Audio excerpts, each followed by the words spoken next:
కి జై కొట్టమంటే జై చంద్రబాబు జై తెలుగుదేశం అని ప్రాణాలు కోల్పోయాడే ఆ తోట చంద్రనే మీ లోకేష్ ఒక స్ఫూర్తి. మీ పోరాటం వల్లనే ఉమ్మడి కడప జిల్లాలో 10 స్థానాల్లో 7 స్థానాలు మనం సొంతం చేసుకుంటాం జరిగింది. ఈరోజు వేదిక మీద మేము కూర్చున్నామంటే దాని వెనకాల కార్యకర్తల చెమట రక్తం ఉంది. యువగలం పాదయాత్రలో స్టూల్ లాక్కున్నారు, మైక్ లాక్కున్నాడు. ఆనాడే చెప్పా ఈ లోకేష్ తగ్గేదే లేదని. ప్రజలు తీర్పిచ్చారబ్బా. టీమ్ 11 11 మందితో ఒక టీం ఇచ్చినాడు. ఆ 11 మంది ప్రెస్ మీట్ తప్ప బయటికి రారు. దాంట్లో ఒక వ్యక్తి ఉన్నాడబ్బా, cheating books of world record లో నంబర్ 1 స్థానంలో ఉంటాడు. అద్భుతమైన నటుడు. పవనంతో సినిమాల్లో యాక్ట్ చేస్తే ఆస్కర్ అవార్డు వస్తుంది ఈ వ్యక్తికి. సొంత చెల్లిని మెడబట్టి బయటికి గెంటేశాడబ్బా. సొంత తల్లికి ఆస్తి రాస్తే తిరిగి నాకు ఆస్తి ఇవ్వాలని కోర్టుకి వెళ్ళాడు ఈ వ్యక్తి. ఇంకొక చెల్లి, అర్థమైందా రాజా, ఇంకొక చెల్లి తండ్రిని చంపేసి ఆ నెప మనపైన వేశాడు. ఆ చెల్లి అన్నా నాకు న్యాయం చేయమంటే చేయలేని పరిస్థితిలో ఉన్నాడు ఆ వ్యక్తి. చెయ్యడు కూడా. అంతేకాదు కడప ప్రజల్ని కూడా మోసం చేశాడు ఈ వ్యక్తి. ఎవరా వ్యక్తి? ఎవరా వ్యక్తి? సైకో. మర్చిపోయారా సైకోని?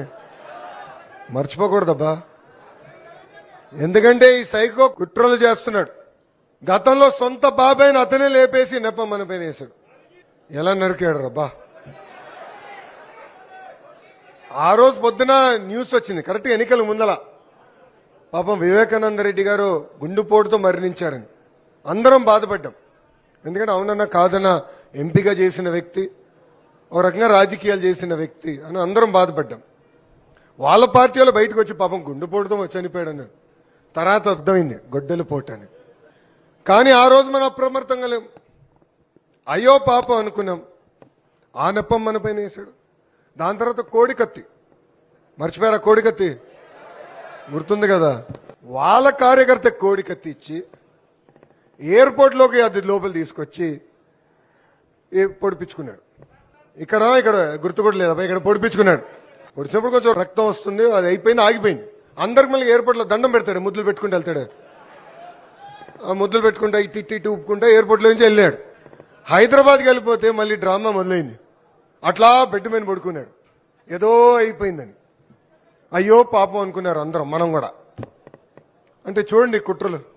ఇప్పుడు గులకరాయికి వద్దాం. అది చాలా స్పెషల్ గులకరాయి అబ్బా.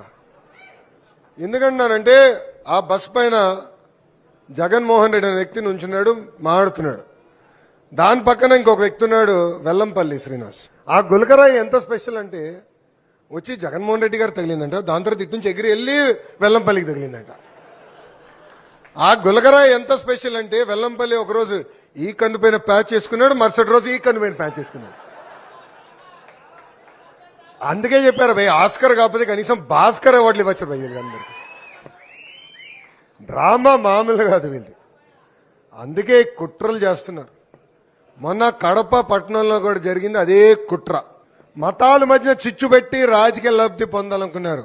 ఆ రప్పరప్ప బ్యాచ్కి చెప్తున్నా, ఎవరిని వదిలిపెట్టాం. తప్పు చేస్తే తోలు తీసే బాధ్యత ఎన్డీఏ ప్రభుత్వాన్ని. పాదయాత్రలో కార్యకర్తలతో నడిచా. మీరందరూ నన్ను ఒకటే అడిగారు, అన్నా కష్టపడిన కార్యకర్తలు గుర్తించాలి, కార్యకర్తని అధినేతగా మీరు ప్రకటించాలని చెప్పారు. అందుకే మన జరిగిన మహానాడులో కార్యకర్తనే మా అధినేత అని చెప్తాం జరిగింది.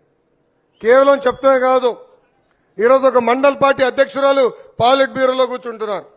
ఒక క్లస్టర్ ఇన్ఛార్జ్ ఏకంగా పాలిట్ బ్యూరో కూడా తీసుకెళ్లిన వ్యక్తి మన నాయకుడు చంద్రబాబు నాయుడు గారు.